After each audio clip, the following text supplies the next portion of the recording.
La crise des Gilets jaunes sera certainement le moment social de l'année 2018 et certainement le moment social du quinquennat. Un événement particulièrement marquant et révélateur des fractures de cette société. Ce mouvement est révélateur du malaise social. Il regroupe des personnes qui travaillent et qui ont de faibles salaires, ouvriers, employés, artisans, retraités, mais aussi des personnes qui vivent des minima sociaux. Un certain nombre m'ont rapporté leur difficulté à joindre les deux bouts, à pouvoir accéder à un peu de consommation. Certains sont en surendettement. L'angoisse de la fin de mois est palpable chez beaucoup.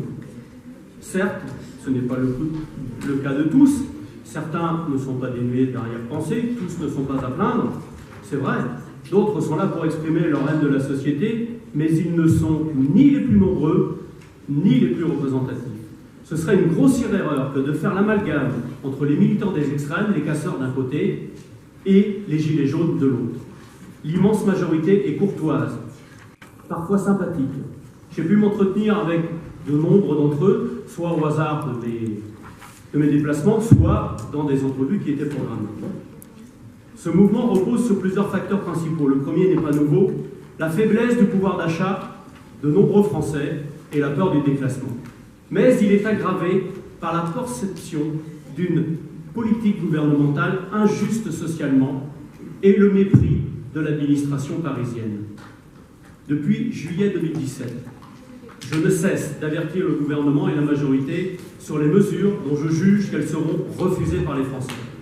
Sans entrer dans le détail de ces mesures, on a laissé s'installer le sentiment, souvent fondé, qu'on s'occupe d'abord des plus riches et qu'on s'occuperait des plus modestes plus tard et en plusieurs fois. Dans ce contexte, il n'est pas étonnant qu'au-delà du prix de l'essence, la question de l'ISF soit devenue un point de fixation des revendications. Il y a donc la question des fractures sociales, mais la question des fractures territoriales est tout aussi importante. Cela fait 30 ans que des politiques centralisées sont en échec de ce point de vue. Et je vois certains ici qui réclament encore plus de centralisation et que Paris prenne encore plus de pouvoir. Je pense que la solution, c'est l'inverse. L'alternative, c'est la régionalisation des moyens et des décisions. Les régions de France, au total, pèsent à peine 10% du budget de l'État. Pourtant, c'est l'échelon qui permet à la fois proximité avec le citoyen, proximité avec les acteurs qui innovent partout, et d'assurer la solidarité entre les métropoles, les villes moyennes et le monde rural. Car la région, c'est l'aménagement du territoire. On peut trouver égalitaire un système centralisé qui concentre à Paris les investissements de transport pour le Grand Paris, qui concentre en Ile-de-France 66% du budget du ministre de la Culture, qui concentre tous les emplois de conseil et de décision de l'appareil public. Pensez au très long chemin qu'il nous a fallu faire pour que le siège d'Ifremer soit à Brest.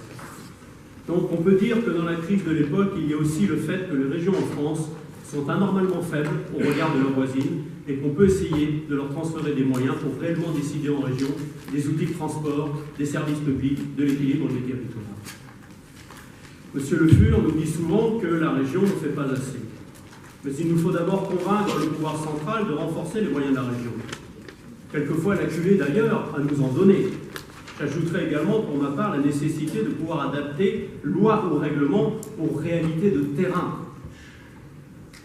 En matière de politique linguistique, par exemple, mais je pourrais parler de tas de domaines, le transport, l'urbanisme, et bien sûr convaincre de l'utilité démocratique que les citoyens de Loire-Atlantique aient la possibilité de voter sur le choix de la réunification. Nous en reparlerons tout à l'heure. C'est dans ce contexte que s'inscrit la démarche de la Breiscoop portée par la région Bretagne. À un moment où les administrations centrales parisiennes recentralisent, où certains ont cru pouvoir se passer des élus et des corps intermédiaires, la Breiscoop est un levier pour associer tous les acteurs bretons à la décision. À un moment où les conséquences des transitions climatiques et énergétiques font tanguer les économies du monde rural, la Breiscoop est un bel espace pour associer tous les acteurs économiques, pour trouver le bon curseur entre les transformations souhaitées et la préservation de nos équilibres sociaux. D'un côté, on nous assène des certitudes depuis Paris, de l'autre, en Bretagne, on partage des doutes et des projets avec qui veut bien s'en saisir. Des marches bretonnes renforcées par les élus locaux, par le Césaire et le Conseil culturel, et bon nombre de citoyens. Cet esprit de dialogue, de concorde, de co-construction connaît ici ou là quelques entorses. en particulier le cas de l'accueil des réfugiés. Si le sujet, je veux dire que le rôle des élus locaux et des élus régionaux est à prendre, nous devons prendre de la hauteur. Je vois ici ou là, à l'air, Arzano ou ailleurs, des petits noyaux d'élus régionaux abîmer l'image de notre collectivité en allant flatter les plus bas instincts. Les rôles des élus locaux et régionaux est à la fois de veiller à respecter les traditions humanistes de la Bretagne en soutenant les plus faibles et à la fois de réclamer la fermeté partout où il y a des délits. Mais pointer l'autre, pointer l'étranger comme la seule origine des délits potentiels, c'est une posture discriminatoire. Ou alors, qu'on me dise de quel pays venait Norman Lelandais, Émile Louis ou Landru.